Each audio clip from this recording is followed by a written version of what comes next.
Hello friends, day third के मुहावरे start है। क्वेश्चन फर्स्ट है, जैसी बहे बयार पीठ तब तैसी दीजिए।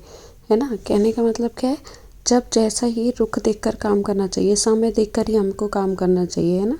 तो जैसी बहे बयार पीठ तब तैसी दीजिए, तो सी इसका राइट आंसर होगा। यानी कहने का मतलब है जिस साइड हवा चले उसी तरफ पीठ रखिए। क्वेश्चन सेकंड है, मांग अधिक आपूर्ति कम आज से के लिए उपयुक्त लोकोक्ति है। इसमें बहुत सारे बच्चे गलत करते हैं और मैक्सिमम टाइम ये क्वेश्चन पूछा जाता है। बहुत ज़्यादा मांग है, आपूर्ति कम है, तो इसके लिए राइट आंसर होगा एक अनार 100 बीमार। ठीक है। और कोई बड़ी चीज़ के अंदर बहुत कम चीज़ मिले बहुत बड़ी चीज़ के लिए, तो वो कहलाता है ऊँट के मुँह में जीरा। दोनों का अंतर याद रखना। क्वेश्चन थर्ड है, अकल पर पत्थर पड़ना। मुहावरे का, जब आपसे कोई काम गलत हो जाता है ना, तब आप ये कहना चाहते हो कि मेरी तो बुद्धि भ्रष्ट हो गई है, तो आप उसकी जगह क्या बोल देते हो, मेरी तो अकल पर पत्थर पड़ गए। है ना।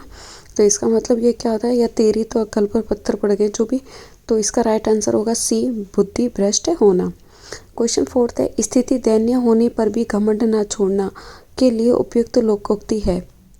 कहते हैं ना, जैसे किसी कोई बहुत ज़्यादा पैसे वाला है, फिर वो बहुत ज़्यादा ऐसे दिखाता है, फिर वो गरीब हो जाता है, तो कहते हैं ना, रस्सी जल गई पर ऐंठन ना गई, ऐसे बोलते हैं ना। तो ये क्या है, लोकोक्ति है। ए इसका राइट आंसर होगा। क्वेश्चन 5 है, लोकोक्ति व मुहावरे में सही अंतर है।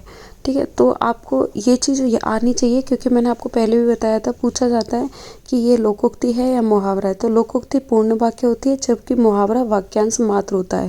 तो इसका राइट आंसर सी होगा। ठीक है। तो अब आप देख के ही बता सकते हो, जो पूर्ण वाक्य दिखे तो वो लोकोक्ति, और वाक्यांश मात्र दिखे तो मुहावरा। क्वेश्चन 6 है, निम्नलिखित में से लोकोक्ति चुनिए। देखो अब आ भी गया। अब इसमें आपको पूर्ण वाक्य कौन सा लग रहा है? मुझे तो एक पंथ दो काज ऑब्वियसली क्या लग रहा है, एक लोकोक्ति लग रहा है, इसलिए डी इसका राइट आंसर होगा। बाकी सब तो एक एक वाक्यांश मात्रा, कमर कसना, दम भरना, टांग अड़ाना, ये पूरा एक वाक्य नहीं है, इसलिए डी इसका राइट आंसर होगा। क्वेश्चन 7 है, ईद का चांद होना मुहावरे का सही अर्थ है। ये तो आपको बहुत अच्छे से आता होगा। जब कोई चीज़ बहुत दिनों बाद दिखाई देती है तो अपन बोलते हैं ये तो ईद का चांद हो गया है, या ये तो ईद का चांद हो गई है। तो सी इसका राइट आंसर होगा। ठीक है। ईद का चांद होना यानी कि बहुत दिनों बाद दिखाई देना। मुहावरे एक ऐसी चीज़ है जिनको लिखने की ज़रूरत नहीं है, आप 2-3 दिन बस वीडियो देख लेंगे तो आपको वैसे ही याद हो जाएंगे। निम्नलिखित में से लोकोक्ति का चयन कीजिए। अभी मैंने बताया लोकोक्ति क्या है, एक पूरा वाक्य होता है, जबकि मुहावरा एक वाक्यांश मात्र होता है। तो पूरा वाक्य इसमें कौन सा है, कौआ चले हंस की चाल, यानी कि डी क्या है, लोकोक्ति है। इसका राइट आंसर डी होगा, कौआ चले हंस की चाल। क्वेश्चन 9 है, घर में नहीं दाने अम्मा चली बुनाने।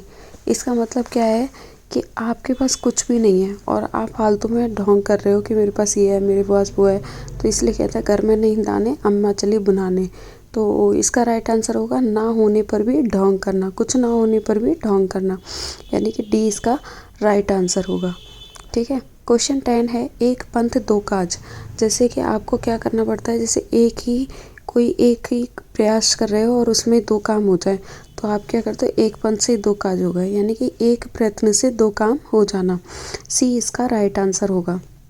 ठीक है। तो मुहावरे जो है, मैं फिर से कह रही हूँ, हाई कोर्ट के एग्ज़ाम में आपको इनमें से देखने को मिलेंगे। आप बस ये जो 15-16 वीडियो आपको मुहावरे के मिलेंगे, 10-10 क्वेश्चन के, इनको अच्छे से देख लो, आप आराम से कर पाओगे। वीडियो पसंद आए तो लाइक, शेयर, कमेंट, सब्सक्राइब करना। Thank you.